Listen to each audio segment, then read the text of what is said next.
only they were hijacked and we were not. By the grace of God. And so during the petitions, the prayers of petition, we prayed for the release of the prisoners of the TWA hijacking. Not just us, but everybody in the room. The next day, we came back to Italy. In Yugoslavia, you can't get any information about anything. Never. Well, we don't read the language. So by the time we get back to Rome and we call Liz Elaine and we say, what is happening? See, because of this TWA hijacking, all our pilgrimages were going down the tubes. Well, I mean, we were getting destroyed. Who wanted to die? So we called up and said, Liz Elaine, what's happening with the pilgrimages? She says, well, things are getting better since they released the hostages. And we said, what do you mean, release the hostages? He said, well, it's strange the way it worked. Reagan had said something that really antagonized the terrorists, and all negotiations were broken off. But then the very next day, they were released, just like that. What can prayer do? Praise God. Okay. We're in Medjugorje. Now, what you would believe with things like that happening in our life, I would finally admit and believe that she's appearing, right? But see, I'm partially Protestant in a lot of ways. I hate to say it, but people are important to me. People are very important. I'm human, you know? And some people were not acting exactly the way I judged they should. There were some people with TV cameras and they were smoking in the room where in the room of the apparition, smoking in the room was terrible. And they're allowing it. And the people that got in was based on who you knew. If you knew the priest, so crazy stuff was going on. I'm cold. I'm wet. I'm wearing an Irish sweater, which you can very rarely wear, and I'm freezing. The sheets were wet. They had a toy there, decoration that was supposed to be a heater. Piece called the space heater. Didn't work. All it did was people look are nice. Pushing a very kind, everybody thinks all Croatians are very nice people, and they are. Went like this as we're walking to the bus, and I fall into a ditch. I'm not feeling too good about this whole thing. We get back to the room, my teeth are chattering, and I say to Bob, she's not appearing here, if she ever did. And he said, if she ever did, my poor husband. All these beautiful gifts that we had been given. I said, and when we get back. No, we were giving a talk. Oh, yeah, Saturday, Holy Saturday, we were chosen to give a talk. We're giving a talk, Holy Saturday. I said, and I'm going to expose her. I'm going to expose this place. I said, that'll cut down our talks quite a bit. And I said, self-righteous, nothing like a self-righteous person.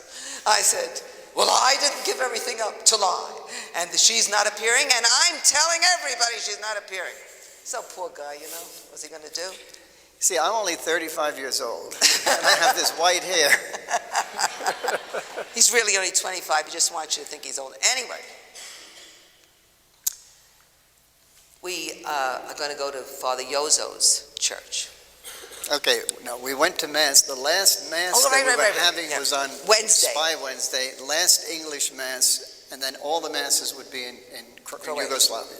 Croatian. So Father Philip Pavic, he's the American priest there. He said to everybody, we're running short on hymnals, so would everybody share the hymnals? Songbooks, And as the groups came in for that last American English Mass, they just piled in there, and people were grabbing seats. And so we were together, but then there was a young man who was not of our group. He sat next to Penny, and then at the time they had a row all the way up the side, and there was another whole group of people. They have a bench on the side, So that one young man from over here gave us his missal, and we said, no, share it with us. And it seemed like I went, no, you. And he didn't say anything, so we assumed that he was German or some foreign language. Blonde boy with blue eyes. Good looking. And when there's not an American Mass, we'll go to a Croatian, or if we're in Germany, we'll go to a German Mass. We'll go in Italy, we'll go to Italian Mass. So Mass is a Mass, right? So I figured he's probably German, so he goes like this. And so we're singing, right? And so there's this boy. So she's got the young man next to her. A doll, just a doll. So I put my arm around him. Dirty old lady. It's such a sweet thing, like this. And so that he Tall. Slim. And when I went to do this, to pull him closer to read to be able to sing with us, I thought, Richard? Richard is our son. he's the one who died of an overdose of drugs in 1971. And this is 1987, probably, 88. And I looked at this boy. My son was not tall. He was very well-built, stocky. This boy was slim, a lot like you. Fair. You could have been you. Slim, tall. Everything my son was not in looks, this young man was. So I thought, oh boy, this place is really getting to me. And so we continued. Did the Our Father. And then we did the Our Father. We're holding hands. Holding hands. And I thought, Richard? And I looked at his hands, and this boy had long, slim fingers. My son had a mitt like I have. I have a very big hand. I said, oh God, there's something wrong with me. And then there was the sign of peace. And he just kind of embraced her. And there were only two people that ever had embraced her that way, and one was her son, Richard, and the other was our grandson, Robert. So I said to him, what is your name? And he said, Richard. I looked for the blonde boy. He said, I really am not supposed to be here. My group's on the other side of the church. But as we were coming in, that young man told me to sit here, and we looked. He's pointed over to where that young man had been, the blonde boy, and he was gone. So Saturday? Well, Saturday is when we're given the talk, but we then went to Father Yozo's church in Tialina, I think. I don't remember how you pronounce it, but anyway, way out there.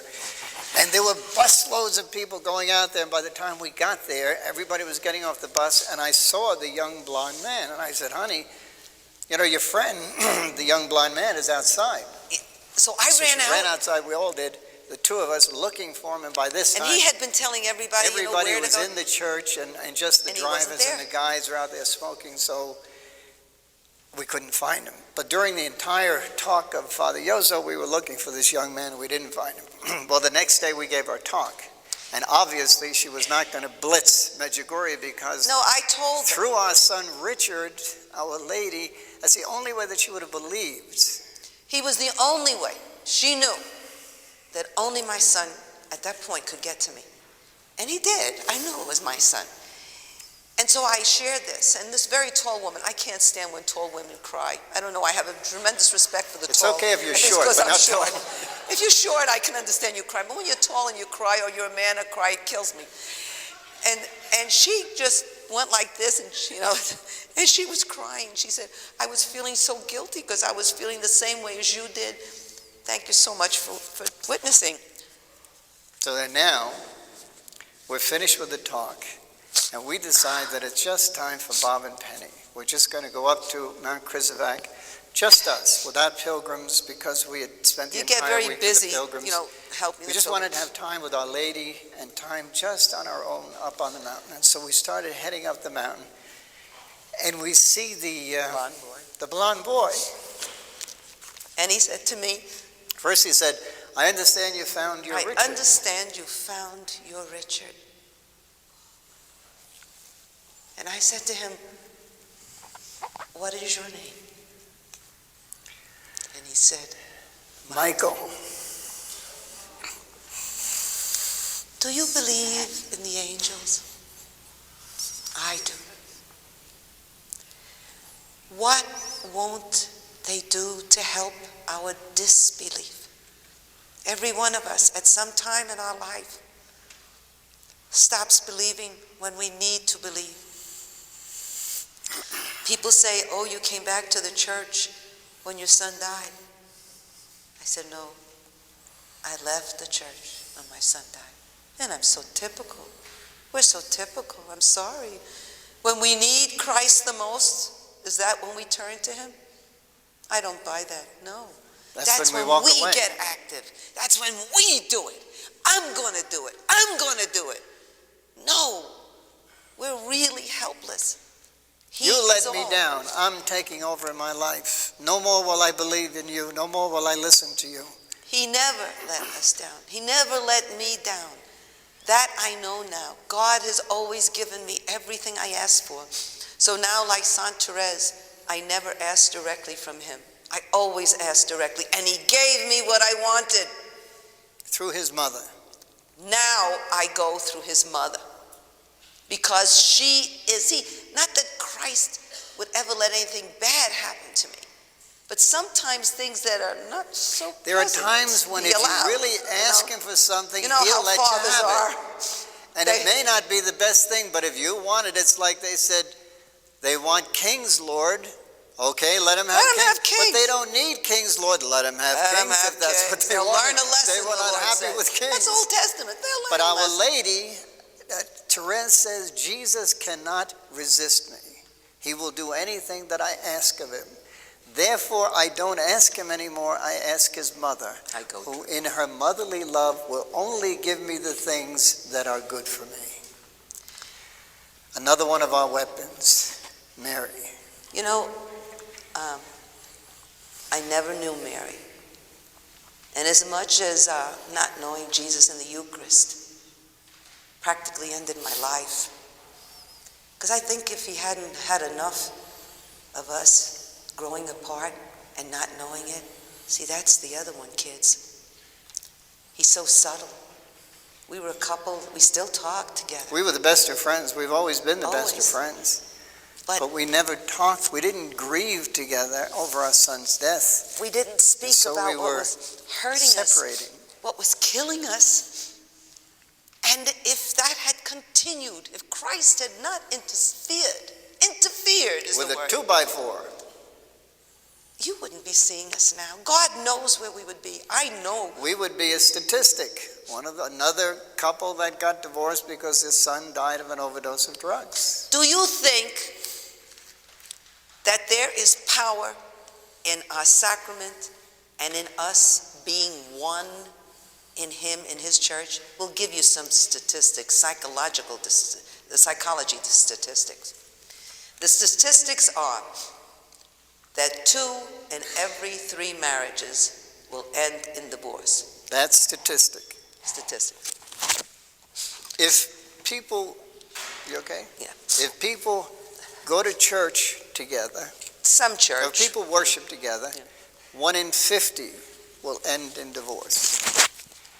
If you go to church together as a family, 1 in 500 will end in divorce. I have the actual statistics in the book, so I'll give you the. Then if you. But if Christ is in the center of your life as a married couple, 1 in 1,500 will end in divorce. Now, and I'm not promoting marriage encounter, but if you look at the symbol, the marriage encounter symbol shows a heart with 2 rings and a cross. The 2 rings are the wedding rings, and the cross is that which locks them in together. So if you look at that symbol, the 2 rings which can be pulled apart, and then you put that cross in between the 2 rings, it cannot be pulled apart. And that's where 1 in 1,500 will end in divorce. And if for no other reason, I'm going to work for Christ. I'm going to work for his church. Because the more I fall in love with Christ, the more I fall in love with my husband. You know, before Jesus came into my life, I loved my husband in a very selfish way. I didn't know it. See, again, it's the subtleties.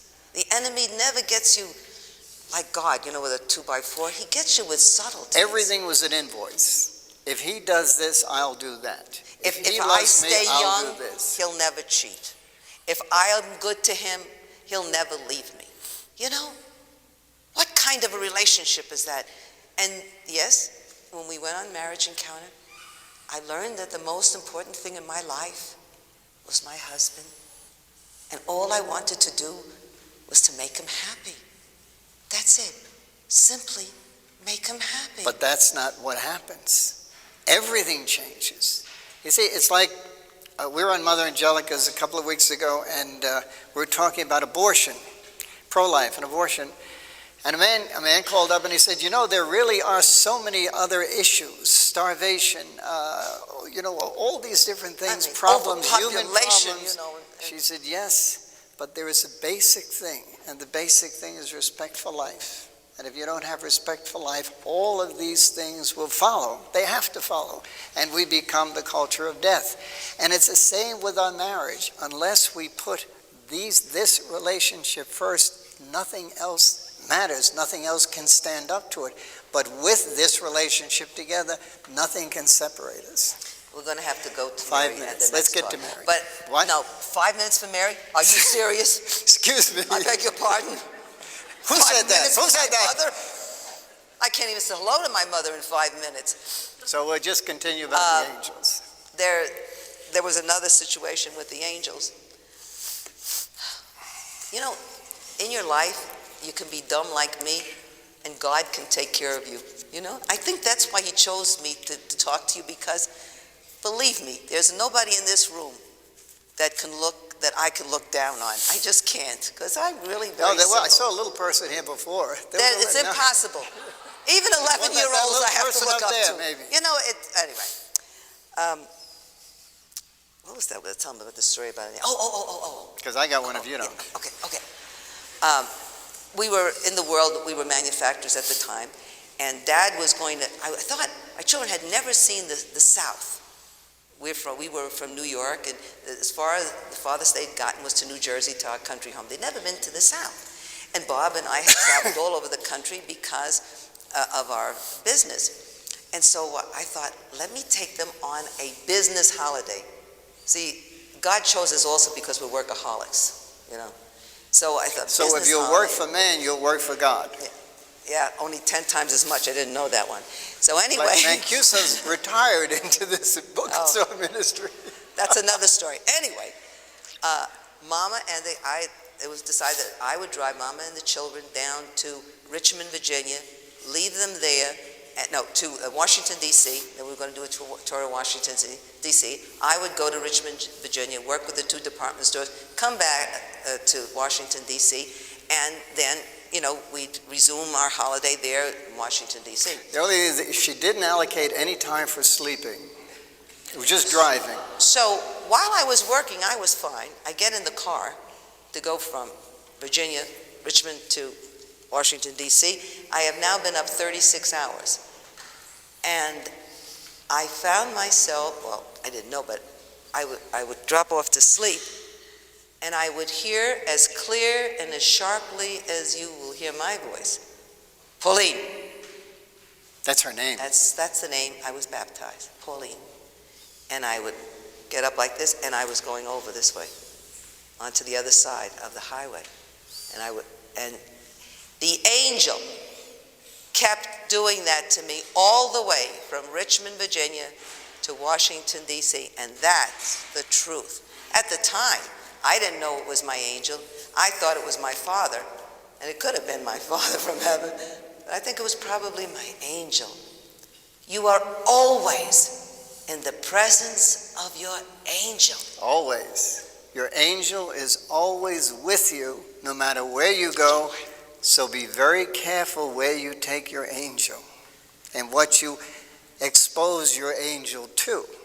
I have a prayer. I want to share a prayer. 1 minute. This is a prayer that we say on every time we go in a plane, a car, on a pilgrimage bus, anywhere. It says, Dear Lord Jesus, we ask you to send all the guardian angels to form a protective circle around the car or the plane or the boat, with St. Michael the Archangel, St. Michael, St. Gabriel, St. Raphael in charge. Angels in front of us, angels in back of us, to the left of us, to the right of us, above us and below us. We ask for Our Lady of Guadalupe to cover us with a mantilla, Our Lady of Loreto to sit on top of the bus or the plane or the van with the Holy House and the baby Jesus, Our Lady of Czestochowa to keep anything away from us that would harm us in any way, physically, spiritually, emotionally, or mentally. Bring us safely to our destination so we can glorify your name. Now, we got this at the cave of St. Michael in Italy. We embellished it a little bit. And then we started to research St. Patrick, and they were at about the same time, St. Patrick in the cave of St. Michael, and we found that St. Patrick had a prayer that went like this: Christ with me, Christ before me, Christ behind me, Christ in me, Christ beneath me, Christ above me, Christ on my right hand, Christ on my left. There's nothing coincidental. And look at the treasure that we have. We will see you Love in an you. hour. Eat hearty.